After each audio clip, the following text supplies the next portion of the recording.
Hi. Second week of August in Lawrence in the orientation center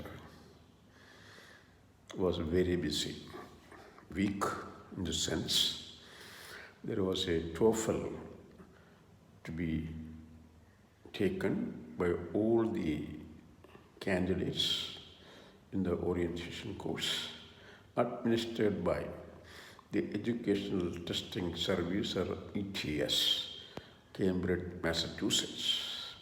It happened on the Wednesday of the second week, and it was a 3-hour-long test with all kinds of questions.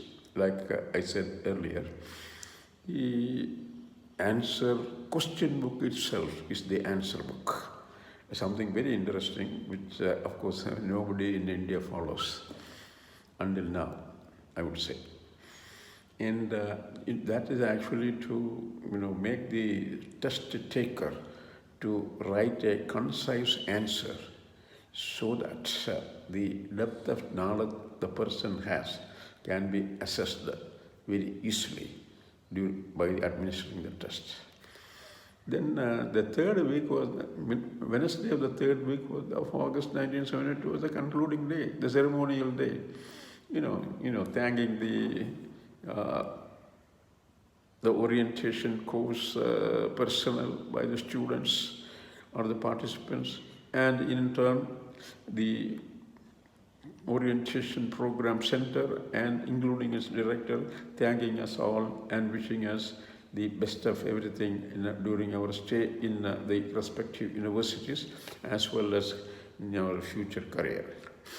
Then Thursday morning, around 8 o'clock, I had a ride in a car to the Kansas City airport because in order to go to Syracuse, I had to go to catch a flight in Kansas City airport. Then there is a landing, not a landing, I had to land in Detroit, in the state of Michigan. Detroit is, those days and even today, is one of the busiest airports in the world, probably the second busiest in the world. Then from there, I had to take another flight, catch another flight over to Syracuse. And that was the way the ticket was drawn up. So I was in the airport. I waited there by 9 o'clock or so. I checked in, and it was an American Airlines flight. So in that flight, of course, naturally you were fed, etc. And finally I landed in Detroit by about 12 o'clock noon or a little more than 12 o'clock noon. And there I had to sit tight until 5 o'clock in the evening in order to catch a brand new flight to Syracuse. I'm not sure whether the company called Braniff Airlines still exists or operates, I don't know, in the United States. Anyway, but those days it was one of the very small operator. Yeah, but there were so many other attractions to catch a brand new flight as from the side of the passengers or the air travelers, because so many other frills are there, and unless you with the frills, the customer or the client, people who catch that flight. Or any business to be successful has to have some kind of a special attraction. So I sat there and walked up and down because I don't have to catch my luggage except my handbag. Well, of course, all the documents are with my person on my jacket in the inner pockets of the jacket I wear. So that is one of the advices K.S. Nair told all of us during the orientation program in New Delhi, the month of March. And then, no, not in the month of March, maybe last week before we took off to Lawrence, Kansas, anyway. Now, then I got the call or public address told students, passengers just going to Syracuse. may report for checking in. So I went, stood in a line. The line will form. That is the interesting thing. In a very fast pace, because all those people who are sitting here, there and scattered, waiting for the flight, they will just rush to the line. One of the things that impressed me immensely in the United States is the kind of discipline every person, every citizen, even children do follow in forming a line. There is no question of anybody rushing ahead of anybody else. That is the Maharaja culture. If you're dressed well, or if you're, a fat man, a big physical appearance, then we in India, in the Indian situation, in Kerala situation, we all give way to this person because we think that he is somebody who has come directly down from the heaven. This is actually what is the bane of Indian legacy, Indian culture, Indian polity, Indian society. No doubt about it. We, even during the Corona days, I go at least twice or thrice in a week for purchasing grocery and other essential. Everywhere I go, I have to pick up some kind of I wouldn't say quarrel, an announcement that having to heard Pinarayi Vijayan talking about social distancing yesterday evening. Everybody thinks he is very important. This is unfortunate, but this generation of students, they are going to be very strict about standing in a line, in a queue for getting any service. All the rest of the people, older age people, will not care about the preferences or priority of the person who had come there and stood in the line before anybody else. This is the problem. And so I stood in a line. When my turn came, I just gave the ticket voucher, and they did whatever they do. Usually in what is called a checking in. Then I was given a boarding card and told that it is gate number 15. All right. The Detroit airport probably would have those days 60 or 70 gates, not one or two. So we just follow the crowd and go to the gate number 15 and waited there. And by 5 o'clock, we were allowed to go in. And about 5:30 or so, the plane took off, the Braniff. It's a narrow body jet. Wide body jet was there in those days. That was the only wide body jet those days in the air was what is called a Boeing 747, the so-called jumbo jet. All the others were narrow bodies. Those in a row there will be only 4 seats, 2 on either side of the aisle. Okay, I sat tight in the aircraft and it went up. And theoretically, all my luggages, not all, my suitcase also should have been in this aircraft. That is a good faith you have. The baggage is actually, I don't touch the baggage because it is directly booked to Syracuse. Then what had happened? My plane landed around 6:30 in Syracuse International Airport, even though it is a very tiny airport. And it is just about 2.5 hours or 2.75 hours from the New York City, in the upstate New York, along the route 81. In other words, Syracuse is a town or a city of 300,000 people roughly, and there is an airport. And we landed in the airport very safely, securely. And as usual, like anybody else, you go and wait for your luggage. And then, of course, the luggage belt was operating. I stood there watching for my luggage. It is very easy to identify because of being an Indian luggage, it looks very odd. It will not have any comparison with other luggages people carry who come from other parts of the world. Anyway, like Indians, the Indian citizen, this luggage also is very iconic of India. A crummy piece, you will discover. I had a jacket that was to wear. That was made in Palayam, Thiruvananthapuram, in one of those, what is called big name tailors in Trivandrum. Yes, Vasan and Company.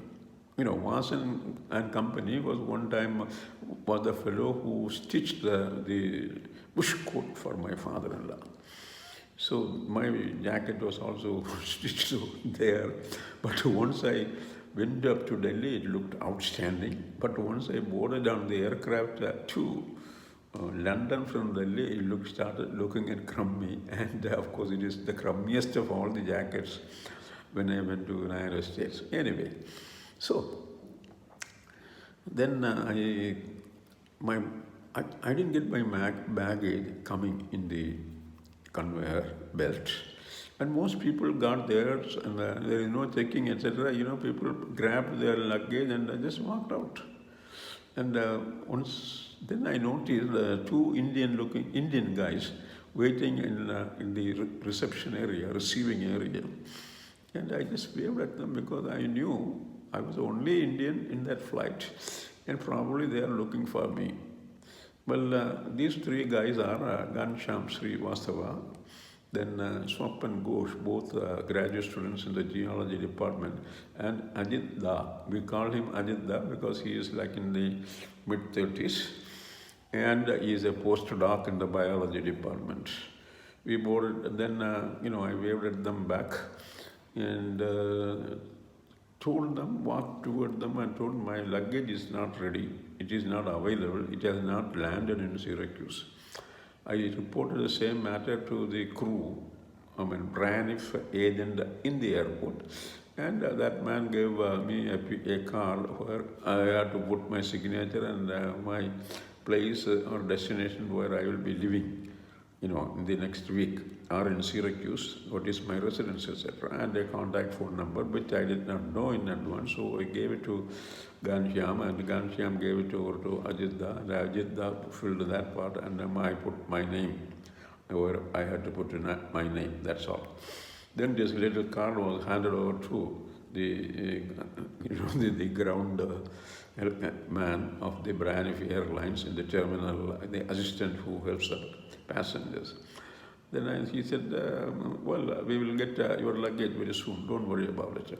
Then of course I boarded the car driven by Ajit Da, and we all traveled together toward Syracuse University. And in the university, we passed through the university campus in order to reach the place where Ajit Da was living. And on our way, Chopin got off in 700 Lancaster, and Ghanshyam got off in what is called Slocum Heights, that is where he was living, married student housing in the Syracuse University. And I just traveled with Ajit Da to maybe 2 more blocks where he was living in a studio apartment. A studio apartment is a large room, in the corner of which you will have a toilet, you will have a kitchenette, and then you will have a sofa set, and then you will have a bed. This is what is called a studio apartment. Everything is within one room. And this is expensive, actually. That is the point. You'll have to pay something like those days $250 for this kind of an apartment.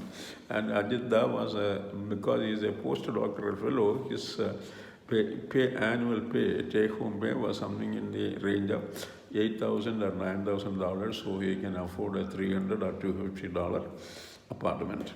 So we slept there. Ajit Da, very volunteered to tell me that, Vikramji, you have all these, pajamas and a gown to wear at night if you want to, and take shower if you like. And I did all those. Then Ajit told, you will have something to eat, because there was a, he is a single fellow. He has what is called a TV dinners in his refrigerator. TV dinner was actually a very cheap dinner. You pay $1 those days. It is a partly semi-cooked dinner, in which you will have little rice, some vegetables, one potato, and a piece of meat. It's very cheap, and it is there is no hassle about getting the stuff ready and putting it in the oven, cooking it separately, and then serving. All that you have to do is remove that cardboard carton, and there is aluminum foil and aluminum tray. So put that in your what is called oven, in the oven, not in the top of the oven, which is actually the burner, and run it for 5 minutes. There is a timer also, and then after 5 minutes, pull it out. It will be very hot, and then maybe after 5 minutes it will be cool enough. You can swallow it. You can enjoy the dinner. All the American cuisine were American, purely American, were bland food. Very straightforward, bland food. Ours is very spicy, in Indian cuisine. The Mexican food was also very spicy. Or South American cuisines were very spicy. Against that, the American cuisine is bland. And so there is no objection for me to enjoying what is called a meat-based dinner. And I slept in Ajit Das said he will sleep in the floor. I can sleep in the bed. I said, don't worry, I will sleep in the floor. He's at least 10 years senior to me. And then in the morning he told, hey Vikramji, what you do is you sleep as much as you want. And we will see in the lunchtime. I have a spare key which I have kept in the desk. I have to go for work because it is a Friday. Friday is the last day of the work week in most of the American institutions. And then he disappeared. I enjoyed my breakfast. I made a sandwich, peanut butter sandwich, then peanut bread and cheese sandwich, some vegetables on it, spread on it, and that is also a glass of milk. Milk is very cheap, as cheap as water. Probably nobody in America those days drank water at all, unless you were on a trip. Or certain specific people do drink water, but nobody drinks water otherwise. Even in a restaurant, water will be served, but it will be there. You will have other drinks to enjoy. So by about 11 o'clock, somebody rang the bell. I just opened the door and I saw there Mr. Swapan Ghosh and Ghanshyam Srivastava. They came in and asked me to get dressed up, and because we had to go to the university. We went to, and I locked the door, and we all together traveled in Srivastava Sir Ghanshyam's car and went over to the geology department, which is called the William B. Heroy Geology Laboratory. And I went in, I was taken over to the chairman's office, that is Dr. Merriam's office. You know something? Dr. Merriam was supposed to teach in a winter school in IITK in 1970, for which I was enrolled, and the school was cancelled because Dr. Merriam could not come over to IITK for lack of funds, lack of sufficient fund or support by the National Science Foundation of the United States of America. So finally now I am in front of the very same Dr. Merriam. He's a tall man, very handsome, older fellow, in his probably in his late 40s or early 50s or even mid 50s. So there you can retire. You need to retire only at the age of 65 if you wish. So Merriam said, "Welcome, Vic. How was your trip, etc." All those preliminary, and said, "Tomorrow we will meet. You join your friends for registration." Well, this is a big mela in every university campus, even today. And those days when the only mainframe computers were around, this registration process took at least 3 days in a university of the size of the Syracuse University. In Syracuse, there are at least 350 to 3,500 to 4,000 freshmen joining every year. Well, then we went came out of the Professor Merriam's office, and then the next mission was to locate a place where I can live in Syracuse as a student. So the next destination was the International Students Office in the Euclid Avenue, about which I will I will talk. I will narrate in the next episode.